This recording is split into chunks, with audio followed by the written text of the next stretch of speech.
des plus hautes autorités du Burkina Faso, du Mali et du Niger d'annoncer la conclusion d'un important traité. Mali kokanko ministri Abdoulaye Diop ale ka dantigɛli daminɛ ka sɔrɔ Niger ani Burkina Faso olu jamana filaw ka ciden kɛrɛnkɛrɛnnenw b'a kɛrɛfɛ waasa ka se ka kuma a bolodi ɲɔgɔnma bɛnkan kura kan mun bilala sen kan jamana saba ni ɲɔgɔn cɛ. O bolodi ɲɔgɔnma bɛnkan in bɛ Niger, Mali ani Burkina Faso olu ka baaraɲɔgɔnya kɔni sankɔrɔta kɛrɛnkɛrɛnnenya la lakanako ta fan fɛ ani o bɛnkan kura in sira fɛ jamana saba ninnu olu bɛ taa ɲɛ ni baaraɲɔgɔnyaw ye waasa ka se ka dankari jatigɛ walekɛlaw na ɲɔgɔn fɛ u ka jamana sabaw kɔnɔna la ani ka far'o kan u bɛ jɛ fana ka juguw kɛlɛ minnu mana bin u jamana ninnu saba dɔ la kelen kan. Abdoulaye Diop, Mali kokanko ministre.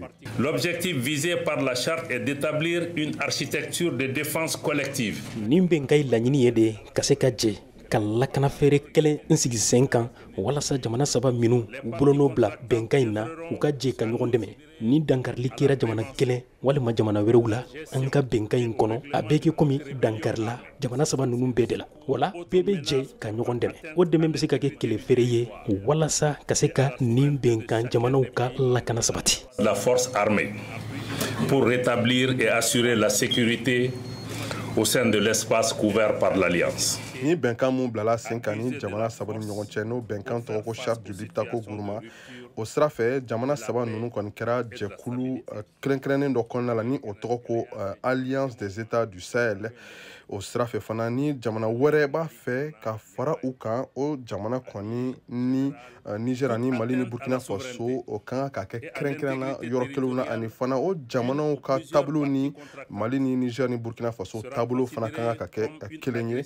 Aw ka dɔn k'a fɔ ko Mali ɲɛma ani Burkina Faso ɲɛma ani Niger ɲɛma olu fana bɛɛ lajɛlen de y'u bolonɔ bila bɛnkan kelen na nka Alliance des États du Sahel yala o jɛkulu ani baaraɲɔgɔnya kura in musakakow bɛna kɛ cogo di ɲɛfɔli kɛrɛnkɛrɛnnen kɔni ma di o kan fɔlɔ.